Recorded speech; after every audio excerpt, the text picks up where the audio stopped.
Hi, welcome to AMSA Utah. In conjunction with AMSA Community Service, we will be uploading a series of videos related to period poverty, and today our video would be on menstrual equity for all, ending period poverty. Please subscribe to our channel and turn on the notifications so you won't miss out on any of our upcoming videos.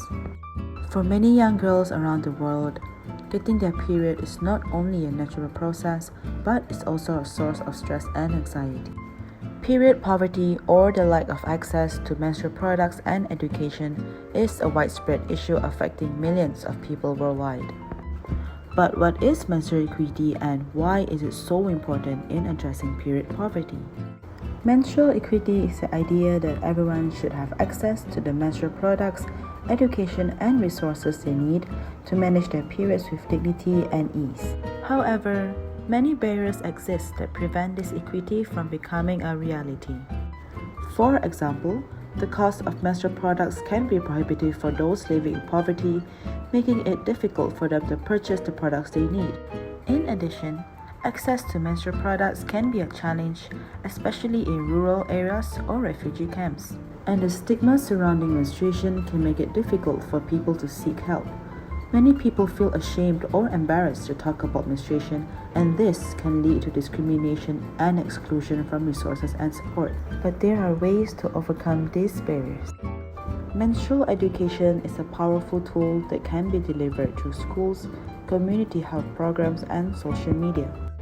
Successful initiatives and programs have been implemented, including free product distribution, menstrual education programs, and advocacy for policy change. Next, let us watch an interview with Miss Victoria, who works as a social worker in El Shaddai Girls Shelter. Speaking of education, aside from the girls' shelter, do you guys collaborate with any other agencies to do this similar education program in other community centers?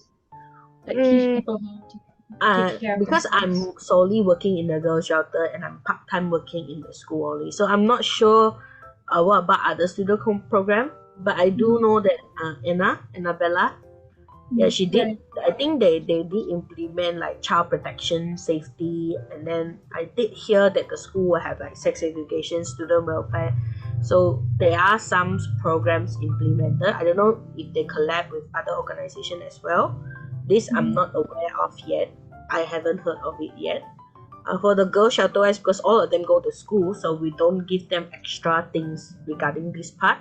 But we are more on a one-to-one basis when they are in the shelter. So if they come across this issue, or we observe and we see that there is a need to talk to them one-to-one, we will have this one-to-one talk with them about how to take care of yourself, and then we will take care of them during their period time. So if they are like having pain, we have medication to help them. If really tremendous pain, they are like scrounging in their beds, they can't move, we have period medication for them just to ease the pain, and then we will educate them how to prepare themselves before period, after period, taking care of their pets and all that. This will help out when we see the need. In school wise, currently I haven't tried to talk to my class about this. I'm teaching global perspective, so sometimes we do touch on certain issue. I haven't tried to touch on cleanliness and health yet. We are more touching on business currently and arguments.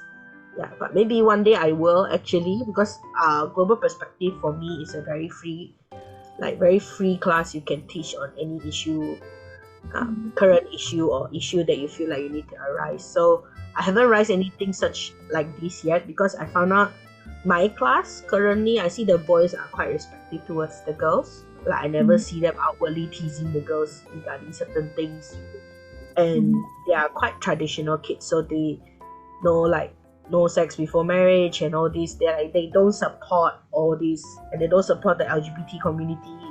Not because they hate it, it's because it's not for their religion and for their background. They don't support this. So I think they are quite well educated at home. Most of them are quite well educated already. So I did not touch on this issue. We touched more on the pronouns issue and other things, like where is their stand, how to make the correct argument. I'm not saying that you can voice out and just say like, oh, in a very bad way. I'm saying you can have your own stand, but in a good way. so that you don't disrespect other people, but at the same time respect each other, respect yourself, respect the other party, even though they are doing the things that you don't like, but we have to respect them. We still have to respect them. So my job is to teach them how to make the correct argument without bringing hate to yourself. They tend to do that sometimes, so I have to teach them. Yeah. So that's how I educate my class. Yeah. How I will educate my class. I don't want them to be the group of people who are not learning this kind of thing. I want them to learn to be good people who can stand firm for themselves, but also respect the other party. Yeah. That is amazing. I kind of wish I learned that as well.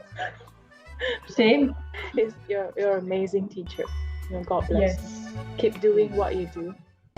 It is important to remember that menstrual equity initiatives must also include marginalized communities, such as those living in poverty, refugees, and people with disabilities. By supporting menstrual equity initiatives and advocating for policy change, we can ensure that everyone has access to the menstrual products, education, and resources they need to manage their periods with dignity and ease. Let's work together to end period poverty and achieve menstrual equity for all. That's all for today's video. Thank you so much for watching. If you found this video helpful, please hit the like button and share it. This marks the end of the series of videos for AMSA Community Service 2023. Stay safe and take care.